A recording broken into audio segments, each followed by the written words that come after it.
Good morning. Today we're going to do 4.4, which is on completing the square. And the key to understanding this method of completing the square lies in recognizing the relationship between the last two terms of any perfect square trinomial whose leading coefficient is 1. So we need our leading coefficient to be 1, okay? And what we're going to do is we're going to check out a list of perfect square trinomials and their corresponding binomials, okay? So let's take a look at this. This is a perfect square trinomial here. So if I wanted to factor this, I have a leading coefficient of 1 and factors of 9, that will give me a -6. So I'd say, okay, that's x minus 3 and x minus 3, which gives me x minus 3 squared. So this is it in trinomial form because it has 3 terms. And this is a binomial, a perfect square binomial, because it has 2 terms. Okay, so notice when we do this, we have the same sign right here. Those are the same. And what we do is we take the square root of this one and we put it there. All right, so let's take a look at this next one down here. This is a perfect square trinomial. I want to write it as a perfect square binomial. Okay, so this one, I put x because I have x as my variable, and I got a plus sign there, so it's going to be an addition there, a sum. And then I take the square root of whatever this is, so it's a 4 and squared, and that will give me this. Okay, another one here.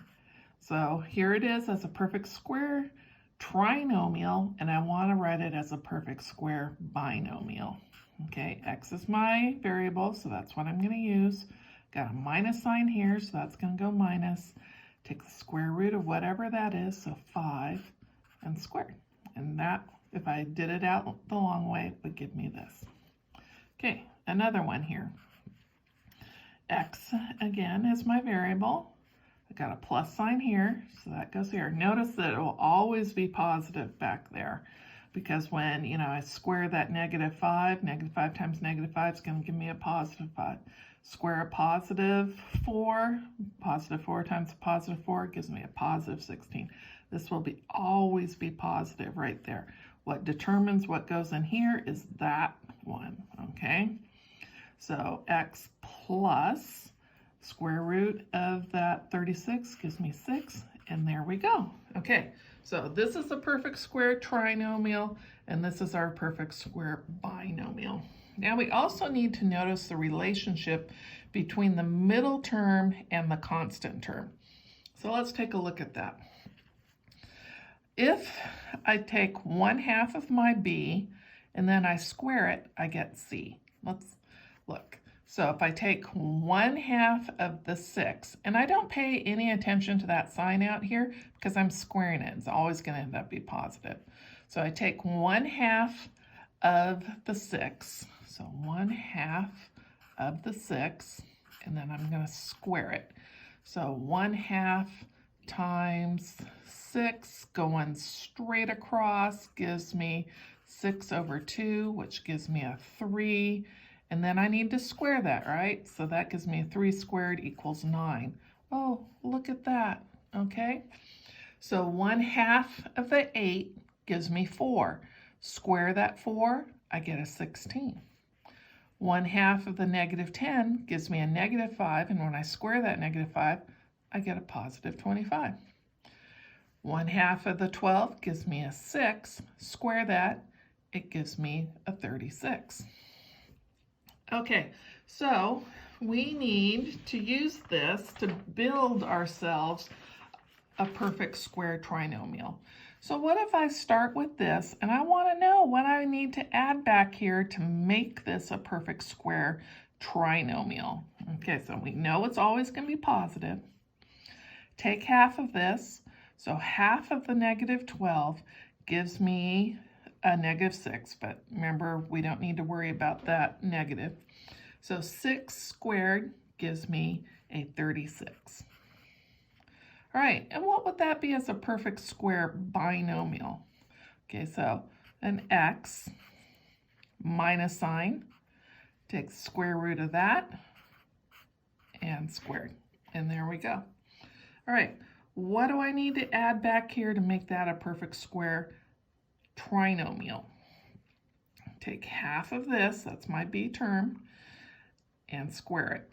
So half of 8 gives me a 4. Square that 4 gives me a 16. Okay, and what is that as a perfect square binomial? Okay, x plus, take square of that, 4, and square it. Okay, now this question is actually on the exit exam, so make sure you know how to do this. All right, next one. We have to write this as a perfect square trinomial. Take half of this. Ugh, I got a -7 there. So let's do this work over on this side here. I need 1/2 of my b, and then we're going to square it. Okay, so 1/2, my b is 7, and then we're going to square that. That's over 1. So multiply straight across gives me 7 over 2, and we're squaring that. So that is going to give me a 49 over 4. Okay, so plus 49 over 4. What is that as a perfect square binomial? I know it looks horrible, but it's not too bad here. So x is my variable, right? Got a minus sign right here. Take the square root of this. Square root of 49 is 7. Square root of 4 is 2, and square it. Okay, next one. Oh my, this one looks even worse. Okay, so I need to know what I need to add here to make that a perfect square trinomial, right? So we have 1/2 times the 3/5, and then we're going to square it. So that gives me 3/10, and we're squaring that, and that will give me a 9/100. Okay, so 9/100, and it's positive. Okay, let's write it as a perfect square binomial now. X plus 3/10. And we'll be squaring that. And there you go. Okay, so now we're going to take these observations and we are going to do a problem using completing the square to solve it. Okay, here we go. We're going to start out with f of x equals x squared plus 6x minus 3. Okay, so we're solving it. We're trying to find our x-intercepts using this. And when we're looking for our x-intercepts, our y is 0. So the first thing we're going to do is replace our f of x with 0. Okay, and then I'm going to move the 3. I want to get these two terms on one side by itself and move that -3 over here, because that -3 is not going to make this a perfect square trinomial. Okay, so I move this over here by adding 3 to both sides. And I get this. All right, so the next step is I am going to make this side over here a perfect square trinomial. All right, so what do I need to add over here to make that a perfect square trinomial? Well, I take half of this, which is going to be a 3, and I square it. So 3 squared is going to give me a 9.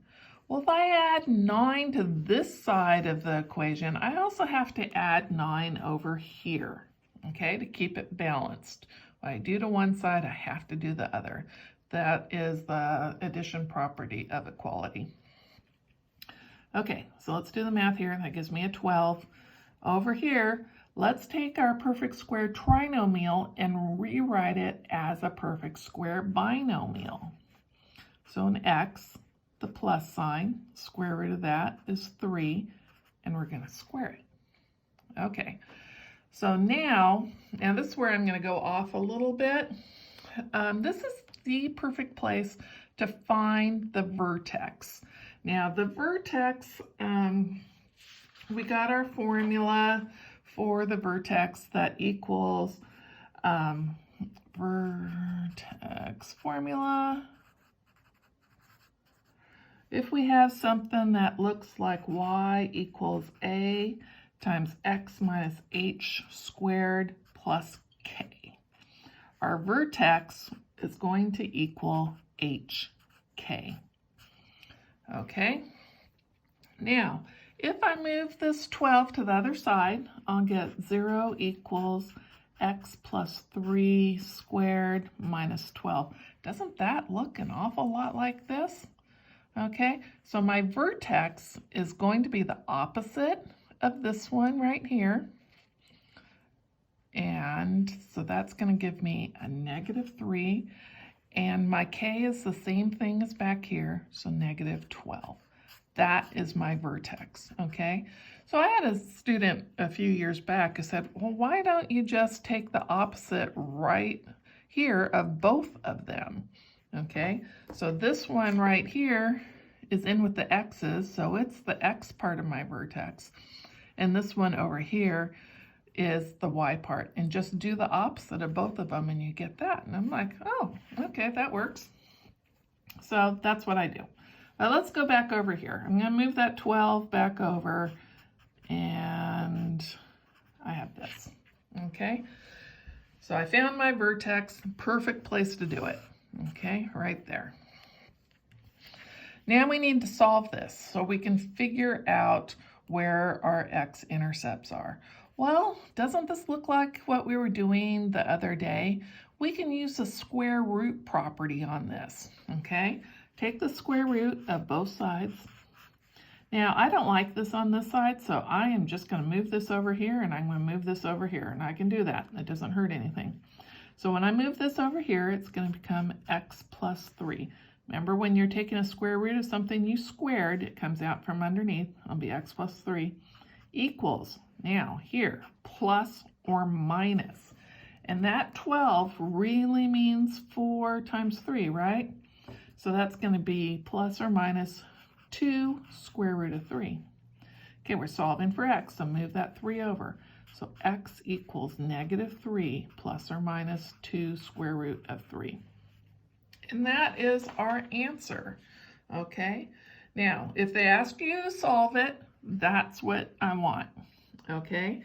If you're graphing, which we're going to do a little bit here, so I'll make the graphing when we get up to like 4.1 and 4.2 a lot easier. We'll just do a little bit on the way. So if I'm graphing this, I'm going to stick that into my calculator, and I'll get it. X equals approximately 0.46 and -6.46.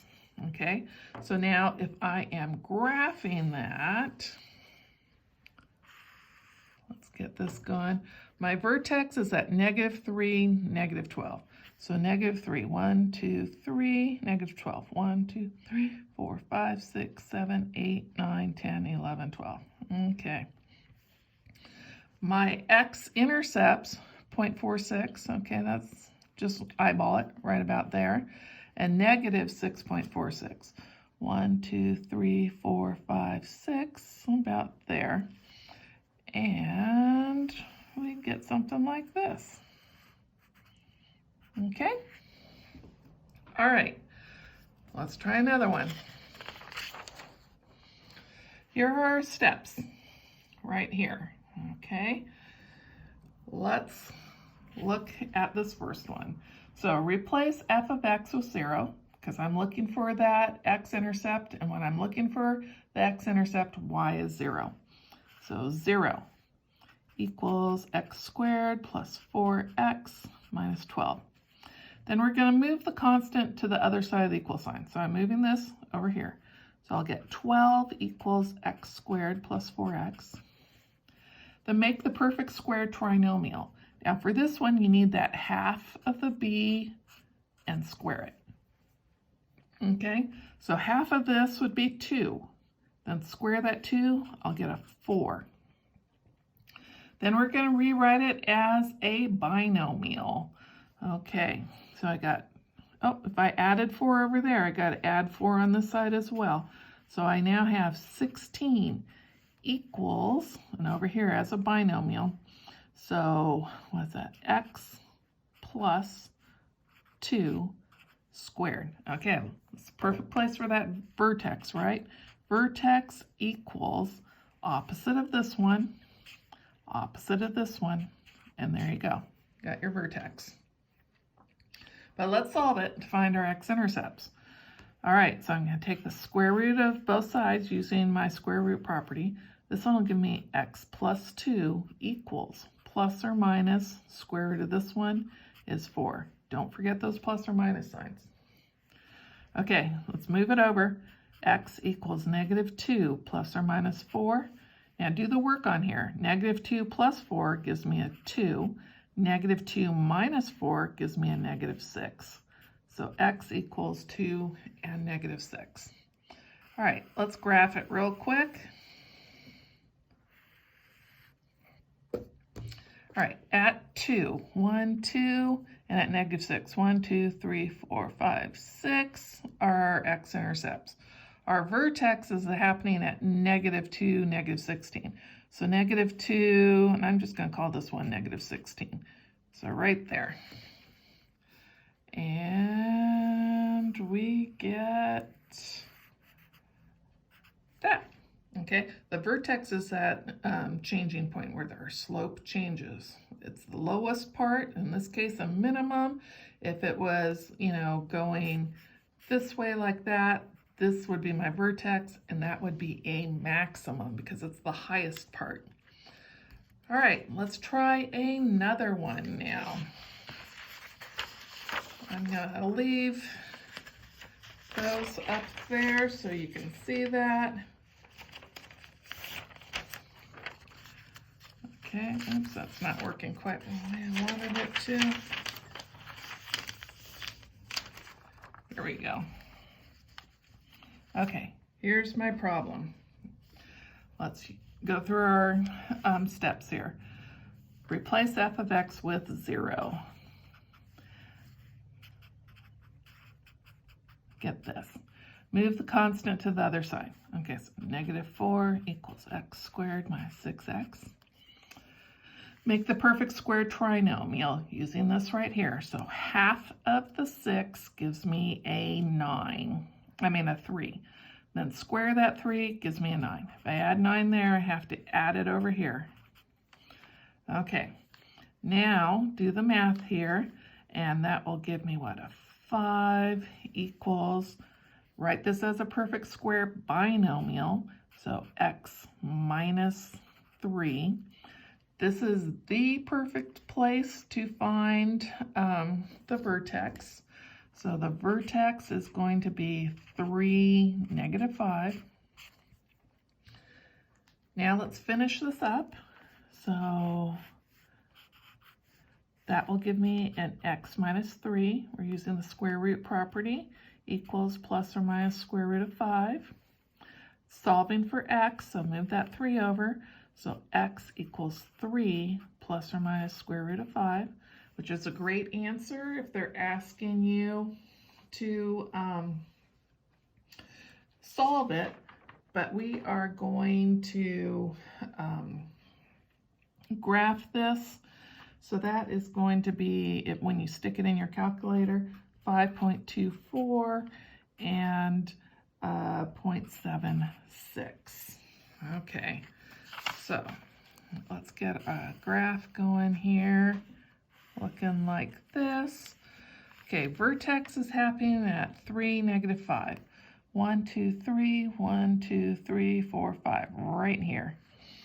Okay, and we have our x-intercepts, 0.76, just eyeball it, and 5.24, so 1, 2, 3, 4, 5.24, about in there. And here you go. Okay. All right. Let's take a look at another one now. Got this going on. Okay, step 1, replace that. F of x with 0. Move the constant.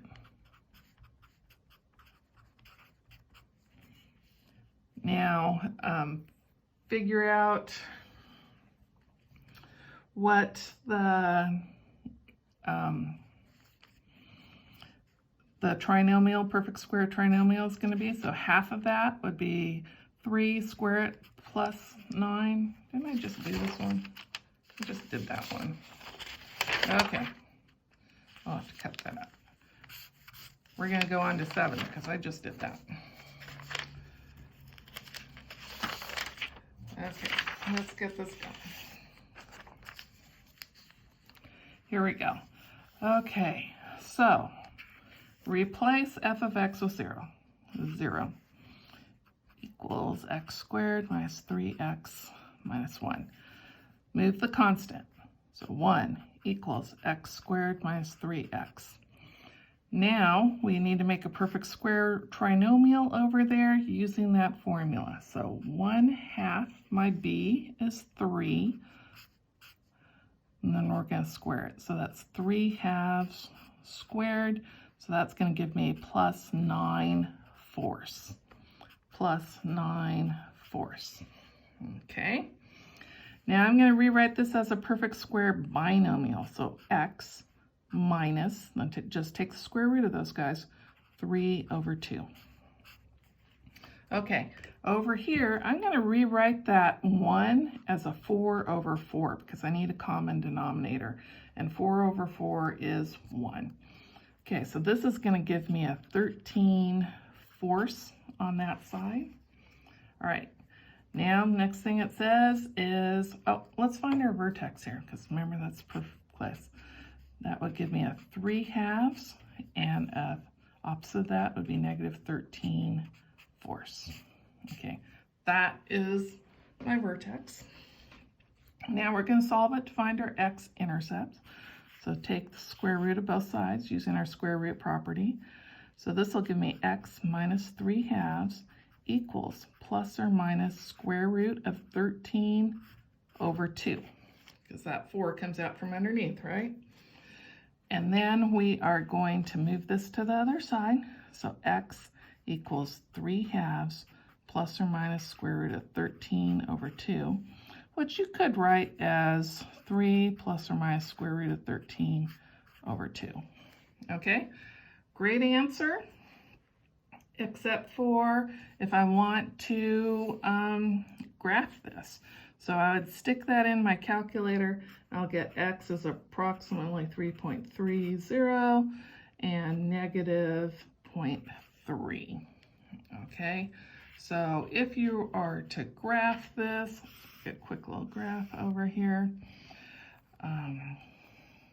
Let's see here, 3.3, 1, 2, 3, and then eyeball it, negative 0.3, eyeball it.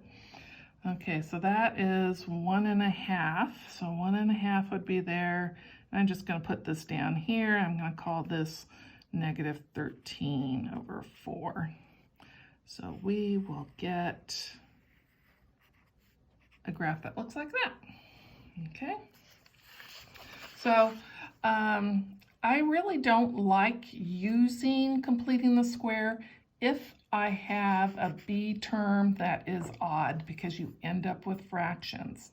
But you know, it's a legitimate way to do it, so you gotta learn. Okay, next one. Now this time we're gonna leave it on this side, just because, you know, different way of doing it. So if we leave it on the same side, we gonna add a number, and then we're going to subtract a number. That's the same thing as adding 0, and we're doing it on the same side. Okay, so if I do this, I would just go y equals, then I'll have an x squared plus 6x. Leave yourself some space here, and then plus 8. Okay, I want to make this part the perfect square trinomial. So what we're going to do is take half of this, which will give me a 3, square it, so plus 9. Well, if I add 9 here, I need to subtract 9 back here to keep this even, okay? Now I want to rewrite this part right here as a perfect square binomial. So that would be an x plus 3 squared, and then back here I'd have a minus 9. So y equals that. And there's some homework problems on the computer that are going to ask you to get it in this form right here. Okay, so if they do that, you need to put that y equals part in and then write it out like that. Okay, so this is a good place to find that vertex. Vertex equals opposite of this one. Now, because this is on this side of the problem this time, it's going to be the same as that. All right, so we get this right here. Now, I need to go further to find those x-intercepts. That's when I put that 0 in over there. Okay, move this to the other side, so I'll get 1 equals x plus 3 squared. Take the square root of both sides. So that's going to give me x plus 3 equals plus or minus 1. Move this over. So now I have x equals negative 3 plus or minus 1. Negative 3 plus 1 gives me a negative 2. Negative 3 minus 1 gives me a negative 4. Okay. Now if you get pretty little answers like that, that means you could have easily have factored this up here. And if you can factor, that is actually the easiest way to do the problem. So let's take a look at this. Let's graph it real quick. Negative 2, negative 4 are my x-intercepts. Negative 3, negative 1 is my vertex, and we'll get something like this. All right, good. Okay, let's try the next one now.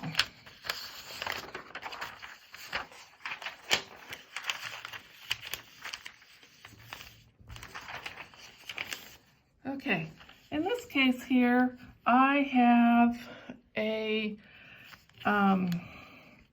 leading coefficient that is not 1, and I'm supposed to have a leading coefficient that's 1. So what I am going to do is pretty much the same thing as I normally do up here. Okay, so 0 equals 3x squared minus 9x minus 12. And now I am going to divide both sides by my LC, well, actually whatever my a is, whatever's in front of that x squared. So I'll get 0 equals x squared minus 3x minus 4. Move the 4 to the other side. So 4 equals x squared minus 3x. Okay, so now take half of that and square it. So 1/2 of our 3, and then we're going to square it. So that gives me what? 3/2 squared gives me a 9/4. Okay, so plus 9/4. And I'm adding 9/4 over here as well. I'm going to change this 4 into 16/4 because those guys are equivalent. And this will give me a 25/4 equals. Then over here, perfect square binomial. So x minus 3/2 squared. Okay, now normally we would do the vertex here, but we aren't going to find the vertex because when we divided out that 3, it changes the vertex. So if you had that leading coefficient right there, do not use the vertex form on this, okay? We'll save that for Math 111. They'll show you how to do that. So let's take the square root of both sides. So that's going to give me x, minus a 3/2 equals plus or minus 5/2. Okay, so that is going to give me x equals 3/2 plus or minus 5/2. Okay, so that is the same thing as saying 3 plus plus or minus 5 over 2. 3 plus 5 gives me an 8 over 2, which is a 4. 3 minus 5 gives me a negative 2 over 2, which is a negative 1. So my answers of that one are 4 and negative 1. It would have been a lot easier just to factor it right there. Okay. All right. So on some of the problems on your homework, they will say, you know, get it into this form right here. What is your A? What is your B? So if that happens, basically you're just doing the problem halfway. And then you figure out what your A is and what your B is. Okay, so let's see. We did one, especially like this one here, where we did it all on one side. You can see that there. So if they were asking that, I'd go, okay, you know, we got it into that form right there. My A is going to be the 3, and my B is going to be the negative 1. Now, sometimes they ask you for this one, so an answer that looks like this. And in that case, you need to get it into like this form right here. So let me find one over here where I had, well, I guess it would be right about here that you would be looking at that, okay? So in that case, my D would be the negative 3/2.